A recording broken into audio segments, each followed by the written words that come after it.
श्रावण के महीने में जो भी दूसरा सोमवार पड़े, जो भी पड़े, श्रावण के महीने का दूसरा सोमवार। आप सबको पहले भी श्रावण के महीने में जो कथा कही उसका व्याख्यान वर्णन करा कि श्रावण का महीने का महत्व क्या है, वो भी आपको ऑनलाइन कथा में आप लोग सुन चुके हैं, लाइव कथा। श्रावण का पूरा महत्व बताया था कि श्रावण के महीने में शंकर भगवान को पूरा लेखा जोखा का भार प्रदान किया गया। दूसरा सोमवार, श्रावण के महीने का जो दूसरा सोमवार होता है, उस दूसरे सोमवार में रात्रि के समय पर, अर्थात शास्त्र अब घड़ी और पल का स्मरण करेंगे तो रात्रि के बजेंगे 10 से 12 बजे, 10 से 12 के बीच धतूरे के साथ बाबा को शूल समर्पित होता है। ये भी हमारी बाधाओं को, हमारी तकलीफों को, व्यापार व्यवसाय के लिए, नौकरी सर्विस के लिए, बहुत सारे एग्जाम में आप बैठ लिए, गवर्नमेंट एग्जाम के लिए बैठ लिए, नहीं हो रहा, ये 3 बार मेरे शंकर को बेलपत्री के वृक्ष के शूल समर्पित होते हैं, उसका आनंद और उससे अपने को सुख प्राप्त। पार्वती प्रसन्न हो जाती है, बाबा भोलेनाथ के चरणों में कहती है, बाबा आपने कहा कि मेरे भीतर जिस समय आपने तप करा तो आपसे रुद्राक्ष का पौधा उत्पन्न हुआ और मेरे तप करने से ये बेलपत्री का जो पौधा उत्पन्न हुआ, इसकी शूल का सुख पाया, इसके शूल का सुख मुझे प्राप्त हुआ, आनंद मुझे प्राप्त हुआ है। महाराज बेलपत्री का पत्ता, बेलपत्री का कांटा, अब माता पार्वती दूसरा संवाद कह रही है बाबा भोलेनाथ जी से, बाबा मेरे द्वारा निर्मित इस बेलपत्र के वृक्ष में जो फल लगता है वो फल की महत्वता। श्रावण के महीने में किसी भी एक सोमवार को अगर व्यापार नहीं चल रहा है, नौकरी नहीं मिल रही है, तो कोई तकलीफ आ रही है, तो कोई कष्ट आ रहा है, कोई रोग बढ़ रहा है, डॉक्टर से ऐसा लग रहा है कि ये बड़ी बीमारी बताने वाला है, शरीर में कोई गांठ पड़ गई है और वो जांच के लिए गई है, तो बिल्कुल श्रावण के महीने में किसी भी एक सोमवार को गंगा जल लेकर जाइए शिव मंदिर में, शंकर जी के मंदिर में थोड़ा सा गंगा जल नंदी को समर्पित कर कर, थोड़ा अशोक सुंदरी को समर्पित कर कर, थोड़ा गणेश और कार्तिकेय को समर्पित कर कर, थोड़ा सा गंगा जल जया विषहरा शामरीबारी दौतली और देव को समर्पित कर कर, थोड़ा सा गंगा जल शिवलिंग पर समर्पित कर दो और उस गंगा जल को वापिस झेल कर लेकर आओ। 3 दिन तक लगातार उस गंगा जल को पीना प्रारंभ करो, उसके बाद जांच के लिए आप कहीं पर भी जाइए, बाबा कृपा जरूर करेगा, ये निश्चित। ये शिवलिंग जलाधारी, यहां से जल अशोक सुंदरी के पास में से नीचे की ओर गिर रहा, ठीक है। बेलपत्र नहीं है आपके पास चढ़ाने के लिए, मत चढ़ाओ। जल नहीं है चढ़ाने के लिए, मत चढ़ाओ। अक्षत नहीं है चढ़ाने के लिए, मत चढ़ाओ। पुष्प नहीं है शिव जी को चढ़ाने के लिए, मत चढ़ाओ। शमी पत्र नहीं है, मत चढ़ाओ। पर किसी शिवालय में, किसी शंकर के मंदिर में अगर तुम गए हो, तुम्हारे पास में कुछ भी नहीं है, जो भी भगवान का दर्शन तुमने किया है, तो यहां से जो पानी नीचे गिरता है, उस गिरने वाले स्थान पर मात्र अपने हाथ का 3 बार स्पर्श कर कर बाबा से दिल की बात कहकर आ जाओ, तो उनकी मुराद बाबा पूर्ण कर देता है। वो सहज प्रसंग है। पहला दिन एक बेलपत्र शिव को अपनी मनोकामना कर कर, रोग धोग बीमारी तकलीफ कष्ट दूर करने के लिए शंकर के शिवलिंग पर अगर बन सके तो मंदिर में, आप लोग तो यहाँ हैं तो देवाधिदेव महादेव कंकर शंकर को चढ़ाओ, और अगर बेलपत्र नहीं हो तो बेलपत्र जो चढ़ी हुई हो उसी को धोकर वापिस चढ़ाओ। वापिस और सावन का महीना है, दिल से बाबा को ले जाए।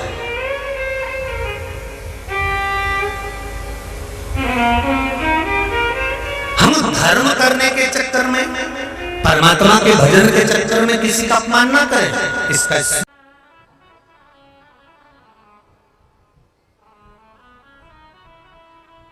जब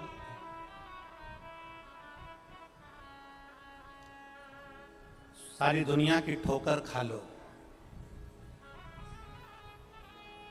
सारी दुनिया के हाथ जोड़ लो, सारी दुनिया से निवेदन कर लो, और उसके बाद भी तुम्हारी दुख की घड़ी समाप्त नहीं हो, तब प्रयास करना तुम्हारे घर में कोई गमला हो, कोई पौधा लगा हो, जो भी पौधा लगा, हम ये नहीं कहेंगे कि वो गुलाब का है कि गेंदा का है कि शमी का है कि बेलपत्री का है, जो पौधा तुम्हारे घर में लगा, जो पौधा, एक प्रयास करना। अभी सावन चालू हुआ है,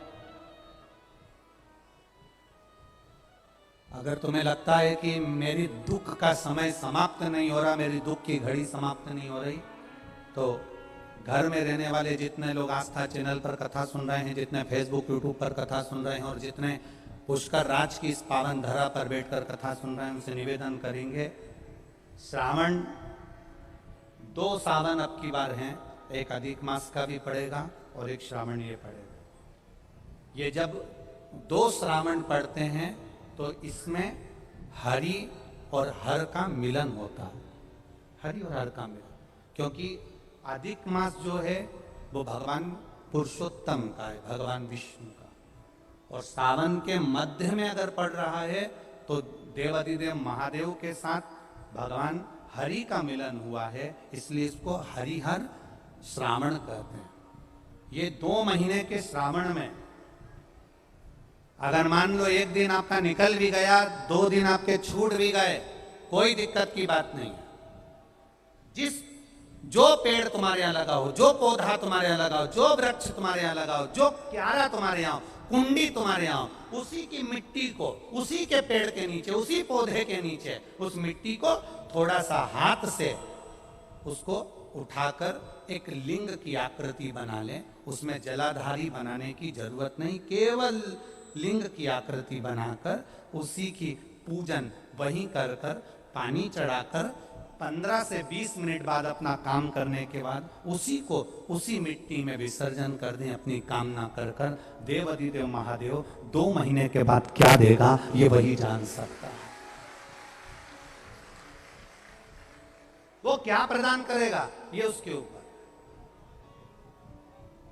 देख लिया हमने, बहुत प्रयास कर कर देख लिया, सारी दुनिया का हमने प्रयोग कर कर देख लिया। इनसे भी पूछा, उन्होंने कहा बाथरूम इधर बना दो, वास्तु शास्त्री ने कहा ये बना दो, ज्योतिषाचार्य ने कहा ये बना दो, उन्होंने कहा ये बना दो, उन्होंने कहा वो बना दो। हमने दुनिया का काम कर कर देख लिया, हाथों की अंगूठियां बदल कर देख ली, नथ आभूषण बदल कर देख लिए, सोने की दिशा बदल कर देख ली, सीढ़ियों की दिशा बदल कर देख ली। अब जब सारी दिशा बदल कर देख ली, सारा काम कर कर देख लिया, उसके बाद भी अगर हमारी ग्रह दशा नहीं सुधरे, हमने सबके दरवाजे जाकर देख लिया, देवी देवता उनके भी धोख धोख के देख लिया, पर जब भी अगर हमारी दशा ना सुधरे तो फिर कहीं मत जाना, महादेव के चरणों में जाकर बस उसकी आराधना में लग जाना, हो जाएगा।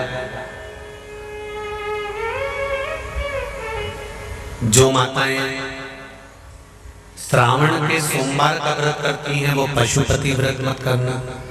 जो श्रावण के सोमवार का व्रत नहीं करती हैं वो पशुपति व्रत कर सकती हैं, उनको पशुपति व्रत करने का मना नहीं। पर यदि श्रावण का व्रत आप पहले से करते आ रहे हो, श्रावण महीने का व्रत करते आ रहे हो, या श्रावण के महीने में तुम सोमवार करते आ रहे हो, तो फिर पशुपति व्रत ना करते हुए इसको 1 महीना, भले 2 हुए हो, 3 हुए हो, 4 हुए हो, रोक दो। फिर अगला जब श्रावण पूर्ण हो जाए फिर जो सोमवार आए फिर चालू कर दो। पर अगर श्रावण का व्रत करते हो तो, और अगर श्रावण का व्रत नहीं करते हो तो पशुपति व्रत चालू है, मना नहीं। श्रावण के महीने में जल चढ़ाने के पात्र 2 कर लो। कितने पात्र कर लो? जम के बोलो, 2 पात्र कर लो, भले 2 हाथ में लेकर मत जाओ, एक के ऊपर एक कलश लेकर जाओ। उसका कारण क्या है? शंकर भगवान ने मां पार्वती के सम्मुख में गंगा का आवाहन करा था। तो गंगा जी ने आकर पूछा था, स्वामी जब पार्वती आपके नजदीक में विराजमान है तो मुझे बुलाने का कारण क्या था? भगवान शंकर कहते हैं, श्रावण का महीना प्रारंभ हो रहा है, जब मेरे ऊपर सृष्टि का भार आएगा तो मुझे गंगा और पार्वती दोनों की जरूरत पड़ेगी। जब घर में विवाह आता है, शादी आती है, कोई फंक्शन आता है, कोई मेहमान आते हैं तो थोड़ी ड्यूटी बढ़ जाती है। रोज 8 बजे उठते हो और शादी रहती है तो कितनी बजे उठना पड़ता है? सुबह 6 बजे 7 बजे। यहाँ पर भी आप रोज अपने घर पर उठते होगे 8 बजे तक 7 बजे तक, पर यहाँ तो तुम जब सो रहे होगे तो सवेरे कब हो जाती है और रात कब हो जाती है तुम्हें नहीं मालूम पड़ता होगा कि कब रात होगी कब सुबह होगी। लोग ढोलक पीते पीते पीते पीते 11, 12, 1 और तुम्हारी लग गई झपकी और बज गई 3:30, सब लग गए लाइन में नहाने और तुम भी भगी जल्दी से नहाने। अब नहाने भी कहाँ जाए तो माता इतनी चतुर, उन्हें का बरसती हो रही है जल की। भगवान भी सोच समझ के पानी गिराता था, 3 बजे से गिराना चालू करता था 6 बजे तक। उस बीच में भगवान को भी मालूम है मिश्रा जी कहाँ से नल लाएगा, इसलिए उन्होंने चारों तरफ से पानी गिराया। बोलो सही है कि गलत है?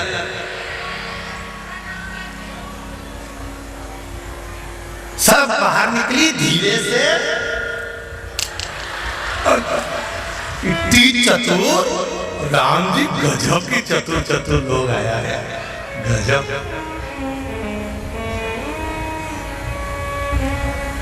पर एक बात कहूंगा, दिल लेकर आए हो, मेरा महादेव भी तुमको दिल से लुटाएगा, दिल लेकर आए हो। कल हम जब आप लोगों से मिलने, हमारा नियम है जो हम जहाँ भी कथा भी करते हैं, चाहे रायसेन करी हो, चाहे सागर करी हो, चाहे जहाँ कथा करते हैं वहाँ रात में जो लोग रुकते हैं उनसे प्रयास रहता है कि थोड़ा मिले। एक नियम बना रखा, भले वो 1,00,000 लोग हो, 25,000 हो, 50, और जितने टेंट लगते हैं सब में मिलने का मन करता है। आपसे कल भी मिलने आए थे और कई लोगों की आंख में आंसू भी थे, कई लोगों के हृदय भी नम थे कि हम अब कल चले जाएंगे। पर दुख मत करना,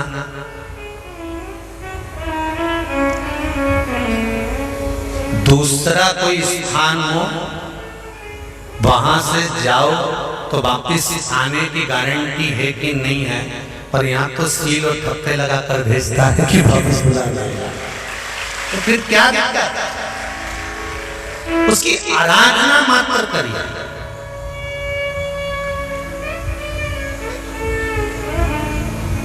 खूब धनपति भी बैठे हैं, खूब। आप लोगों में कोई कमी नहीं है, किसी की यहाँ जमीन है तो किसी की गाड़ी है तो किसी का बंगला है, किसी की सत्ता है, किसी का आनंद है, बहुत बैठे हैं। पर आप लोगों ने 7 दिन जो कथा, एक ये पटिया लगा हुआ है, तख्ता लगा हुआ है और उस पर आराम से सोकर 7 दिन कथा का रस स्वादन जो करा है वो जिंदगी भर नहीं भूल पाओगे। बाबा इतना देगा कि आप लोग उसकी कृपा ही दरअसल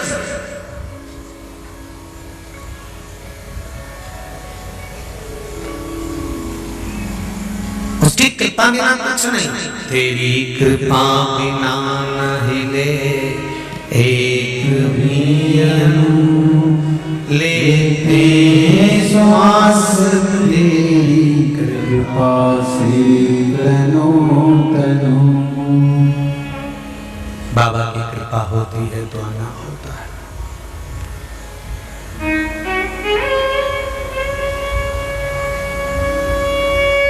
कोई नेपाल से, कोई झारखंड से, कोई उत्तराखंड से, कोई चेन्नई से, ना जाने कहां कहां से पधारे, कोलकाता से। शिव कृपा है।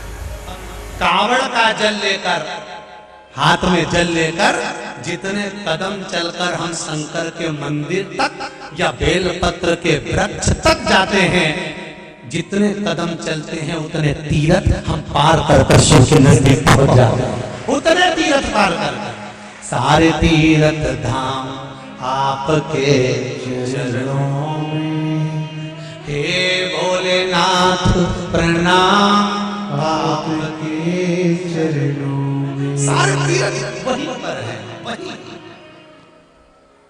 पहले कथा में कहा 33 कोटि देवता शिव जी के शिवलिंग के पास, 33 कोटि, पूरा परिवार तो है ही, 33 कोटि देवता जहां से जल निकलता वहां विराजमान होते। तो देवता सब वहीं पर है, तो बैकुंठ कहां होगा? ब्रह्मलोक, इंद्रलोक, जल लोक, वरुण लोक, गरुण लोक, सारे लोग वहीं। इसलिए शिव जी का मंदिर नहीं होता, शिवालय होता है। क्या होता है? शिवालय। शिवालय का मतलब होता है लय, लय मतलब इसमें विलीन हो जा, शिवा लय इसमें समा जा।